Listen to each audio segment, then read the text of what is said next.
Assalamualaikum warahmatullahi wabarakatuh. Perkenalkan, nama saya Salsabila Damayanti dengan NIM 12070505114.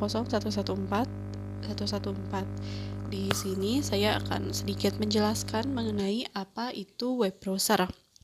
Pertama-tama kita ke pengertiannya terlebih dahulu ya. Jadi web browser itu tuh adalah suatu perangkat lunak yang memungkinkan kita untuk mencari, mengakses, dan menampilkan halaman website di internet. Jadi pada dasarnya itu website itu berisi kode seperti JavaScript dan HTML, yang mana kode tersebut tuh biasanya tidak bisa langsung dibaca oleh manusia. Web browser ini tuh akan menerjemahkan kode tersebut ke dalam suatu tulisan, gambar, audio, maupun elemen lainnya. Satu hal yang perlu kita ketahui bahwa web browser ini tuh bukanlah mesin pencarian. Jadi web browser itu tuh adalah perangkat lunak yang membantu menampilkan halaman web. Contohnya tuh kayak Google Chrome, Mozilla, atau Opera. Sedangkan mesin pencarian atau search engine itu tuh adalah situs web yang digunakan untuk membantu menemukan halaman web tertentu. Contohnya tuh kayak ada Google Search, Yahoo, DuckDuckGo, atau Bing. Mesin pencarian masuk dalam kategori website yang dapat diakses melalui web browser. Lalu fungsi. Nah, ada 4 fungsi utama dari web browser. Yang pertama adalah mencari informasi di internet dengan efektif. Internet tuh kan berisi banyak sekali hal ya. Nah, salah satu manfaat dari web browser ini tuh adalah mempermudah dan mempercepat proses pencarian informasi di internet. Selain itu, web browser juga termasuk perangkat lunak yang mudah digunakan, sehingga siapa saja dapat mengaksesnya selama memiliki koneksi internet. Lalu yang kedua, menyimpan data di internet. Nah, web browser itu tuh pada umumnya datang dengan fitur bookmark yang memungkinkan kita menyimpan suatu halaman website gitu. Jadi jika kita memiliki website yang sering kita kunjungi, kita dapat membookmark website tersebut gitu, sehingga saat kita ingin mengunjungi halaman website tersebut, kita tidak perlu mencarinya lagi di search engine atau kita tidak perlu mengetikkan lagi URL-nya. Kita hanya perlu mengetik bookmark-nya saja seperti itu. Lalu yang ketiga, menampilkan file dengan ekstensi tertentu. Nah, website itu tuh kan berisi kode pemrograman ya, seperti HTML, JavaScript, PHP, CSS, dan lain sebagainya. Nah, biar kode-kode tersebut tuh bisa dipahami oleh kita sebagai orang umum gitu ya, web browser akan menerjemahkan kode-kode tersebut sebelum menampilkannya di layar perangkat kita. Lalu yang keempat, mendukung pemakaian search engine. Nah, jenis search engine seperti Google Search atau Bing dapat diakses dengan maksimal menggunakan web browser.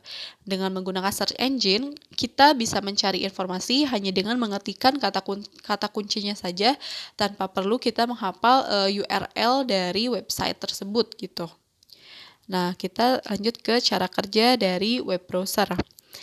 Nah, web browser itu kan adalah perangkat lunak yang fungsinya tuh untuk menampilkan halaman website di internet.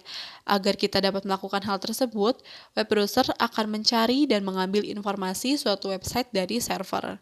Nah, jadi setiap halaman website itu tuh memiliki alamat unik yang disebut dengan URL atau Uniform Resource Locator. Jadi ketika kita mengetik alaman web tersebut atau mengklik hyperlink atau tautan ke website lain, artinya adalah kita meminta web browser untuk membawa kita ke halaman tersebut gitu. Kemudian web browser akan mencarikan dan mengambil informasi tentang website tersebut dari web server. Nah, lalu web server ini tuh nanti akan mentransfer data yang dibutuhkan oleh kita menggunakan HTTP yang dibahas di video sebelumnya, yaitu seperangkat aturan tentang bagaimana file, teks, gambar, dan video ditransmisi di seluruh web ya. Lalu data yang ditransfer itu tuh dituliskan dalam Hypertext Markup Language atau HTML. HTML ini tuh berfungsi untuk memberitahu web browser di mana setiap elemen berada di halaman website. Hal ini akan memastikan kesamaan tampilan halaman website meskipun diakses di browser yang berbeda gitu. Setelah data diterima, web browser akan mengolahnya menggunakan perangkat lunak yang disebut rendering engine. Nah, rendering engine ini tuh akan mengubah kode-kode seperti HTML, CSS, dan JavaScript tadi ke tampilan yang bisa kita pahami seperti itu. Lalu ada macam-macam web browser seperti yang sudah sering dibahas ya.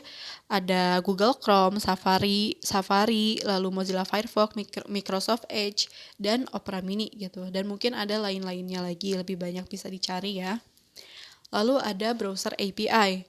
Nah, API API adalah singkatan dari Application Programming Interface, yang mana browser API ini tuh memungkinkan developer untuk mengintegrasikan dua bagian dari aplikasi atau dengan aplikasi yang berbeda secara bersamaan gitu. API ini tuh terdiri dari berbagai elemen seperti function, protokol, dan tools lainnya yang memungkinkan developer untuk membuat aplikasi. Tujuan penggunaan API adalah untuk mempercepat proses development dengan menyediakan function secara terpisah sehingga developer tuh tidak perlu membuat fitur yang serupa gitu. Penerapan API akan sangat terasa jika fitur yang kita inginkan tuh sangatlah kompleks. Tentu akan membutuhkan banyak waktu untuk membuat fitur yang serupa dengannya. Misalnya integrasi dengan payment gateway atau informasi pembayaran gitu. Terdapat berbagai jenis sistem API yang dapat digunakan, termasuk sistem operasi, library, dan webnya. Seperti namanya, web API ini tuh diakses melalui protokol HTTP. Kita bisa membuat web API dengan menggunakan teknologi yang berbeda seperti PHP, Java, Net, dan lain-lain. Misalnya, REST API dari Twitter menyediakan akses read dan write data dengan mengintegrasikan Twitter ke dalam aplikasi kita sendiri. Mungkin cukup sekian yang dapat saya sampaikan mengenai web browser. Mohon maaf apabila terdapat kesalahan. Terima kasih. Wassalamualaikum warahmatullahi wabarakatuh.